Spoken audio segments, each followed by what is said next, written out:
بسم اللہ الرحمن الرحیم۔ پیارے بچوں، السلام علیکم ورحمۃ اللہ وبرکاتہ۔ میں آپ کا ٹیچر بلال Ahmad Shah UPS often say.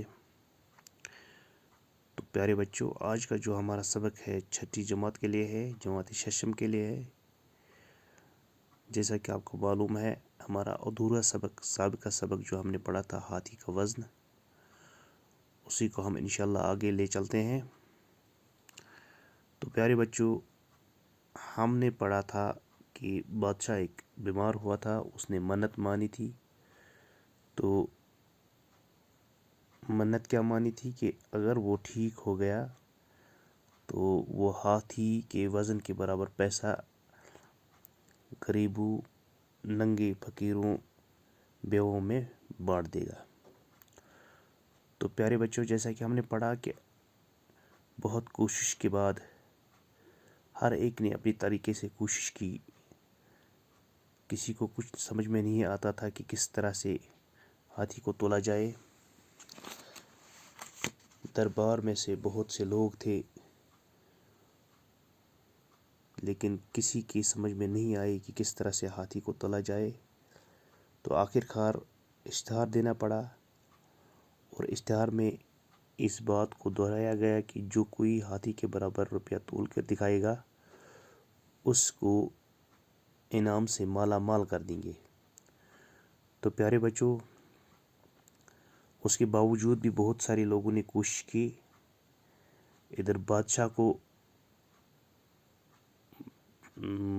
پریشانی لاحق ہوئی، اور وہ اسی شش و پنج میں تھا کہ کس طرح سے یہ منت پوری کروں گا میں۔ تو بہرحال آخر کار ایک ملا بادشاہ کی خدمت میں حاضر ہوا، ملا یعنی ناؤ چلانے والا۔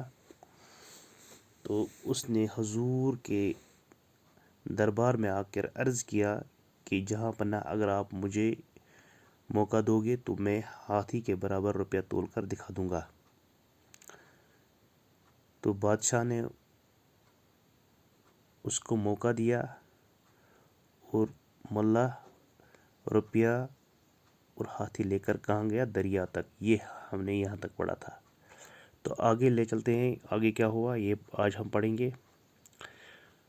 تو یہ سن کر بادشاہ بہت خوش ہوا۔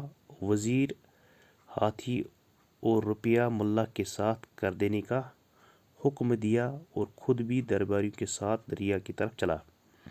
شہر میں یہ بات مشہور ہو گئی، اس لیے بہت سے تماشائی بھی دریا کی طرف روانہ ہوئے۔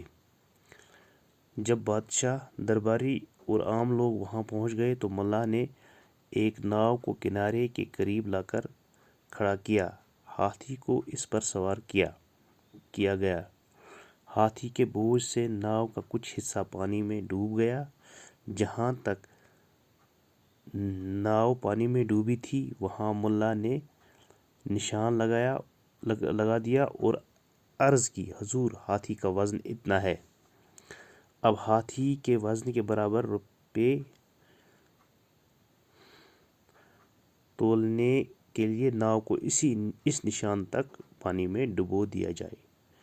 تو پیارے بچوں، بادشاہ یہ سن کر بہت خوش ہوا کہ کوئی میرے لیے یہ کام کر رہا ہے۔ تو ملا کی اس پیشکش کو بادشاہ نے بالکل صحیح کیا، اور اس کو ٹھکرایا نہیں بلکہ اس کو موقع دیا۔ تو ملا نے ایک ناؤ دریا کے کنارے کھڑا کر دیا۔ ادھر سے بادشاہ اپنے وزیروں اور اپنے درباریوں کے ساتھ بھی دریا کی طرف چلا۔ تو شہر میں کیا ہوئی، یہ بات بہت مشہور ہو گئی، بہت سارے تماشائی بھی دیکھنے کے لیے آئے دریا پر۔ اور جب بادشاہ، درباری اور عام لوگ وہاں پہنچ گئے تو ملا نے ایک ناؤ کو کنارے کے قریب لا کر کھڑا کیا۔ تو اس کے بعد ہاتھی کو اس ناؤ میں سوار کیا گیا۔ ہاتھی کے بوجھ سے، ہاتھی کے وزن سے یہ ناؤ جہاں تک ڈوبی تو وہاں تک ملا نے اس ناؤ کو نشان لگا دیا، اور اس کے بعد عرض کی بادشاہ کی خدمت میں کہ بادشاہ سلامت، اس ہاتھی کا وزن اتنا ہے۔ اب रुपया नाव में भर देने के बाद इस नाव को इतनी ही इस निशान तक डुबाना है। तो इसका मकसद ये है कि रुपया हाथी के वज़न के बराबर तोला जाएगा, यानी उसके बराबर वज़न हो जाएगा। अब हाथी के वज़न के बराबर तोलने के लिए नाव को इस निशान तक पानी में डुबो दिया जाए। इसके बाद नाव में रुपए भरने के लिए कहा गया। तो बादशाह के हुक्म से इस नाव में रुपया भर दिए गए। फिर आगे क्या हुआ? नाव पानी में नीचे होती गई। जब निशान तक नाव डूब गई तो मुल्ला ने कहा, बस अब हाथी के वज़न के बराबर रुपयों का वज़न हो गया। तो इस तरीके से जब रुपया नाव में डाल दिए गए बादशाह के हुक्म से, तो जब नाव वहीं तक डूबी जहाँ तक इसने निशान लगाया था, जहाँ तक हाथी को तोला गया था, तो मुल्ला ने कहा, बादशाह सलामत, अब हाथी के वज़न के बराबर रुपया अब तोल लिया हमने, ये वज़न बराबर हो गया। बादशाह और दरबारी मुल्ला के इस तदबीर से खुश हो गए, इस तरकीब से खुश हो गए कि जो यहाँ पे मुल्ला ने दिखाई, जो अक्लमंदी और दानाई मुल्ला ने दिखाई और उसकी अक्ल की दाद दी, तो उसके बाद शाबाशी दी उसकी अक्ल की, उसे इनाम से माला माल, इससे इतना इनाम दिया कि वो दौलतमंद बन गया। बादशाह ने नाव में भरे हुए रुपए यतीमों बेवाओं मुहताजों और मिस्कीनों में तकसीम करवाए। तो जिस तरीके से बादशाह ने ये मन्नत मानी थी, तो उसी तरीके से फिर वो रुपया बिल्कुल इसी तरीके से बेवाओं, मिस्कीनों, यतीमों सबों को दिया गया ये पैसा। तो इस तरीके से बादशाह का मन्नत पूरा हो गया। तो बहरहाल प्यारे बच्चों, ये जो यहाँ पे मुल्ला ने ये अक्लमंदी दिखाई, तो इससे साफ ज़ाहिर होता है कि किसी इंसान को हम कम न समझे, अपने से ज़्यादा चालाक समझे। और दूसरी बात यह है, जिसका जो पेशा होता है वो इतना ही माहिर होता है। तो प्यारे बच्चों, ये था हमारा सबक। आज हमने इसको यहाँ पे इख्तिताम किया। तो इसमें कुछ ख़ास बातें यह है, अल्फाज माने उनको हमें याद रखना ज़रूरी है। जैसे मन्नत मानना, नज़र मानना, मन्नत उतारना, नज़र व नियाज करना, खैरात, सदका, दान, नाव, कश्ती, बन न पड़ना, कर न सकना, हो न सकना, हाथ न आना, माला माल, अमीर बनाना, रुपए पैसे देना, माला माल करना, अमीर बनाना, रुपए पैसे देना, इश्तिहार देना, मुनादी करना, लोगों को इत्तला देना, जतन करना, बहुत कोशिश करना, कोई सूरत बन न आना, कोई रास्ता दिखाई न देना।